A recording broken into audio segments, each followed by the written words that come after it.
Need the last day of the month for reporting, finance, claims, cutoffs, or QA. SQL Server gives us very simple function for that. EOMONTH. It takes date and returns the last calendar day of that month. Let us see it quickly in SSMS. Need the last day of the month for reporting or QA. EOMONTH gives it to you directly.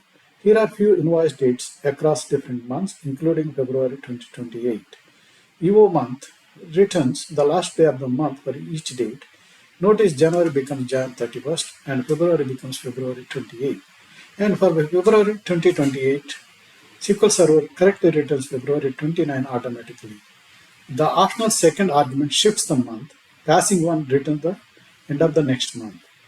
Small function, clean month-end logic, very useful for reports, finance periods, and QA checks.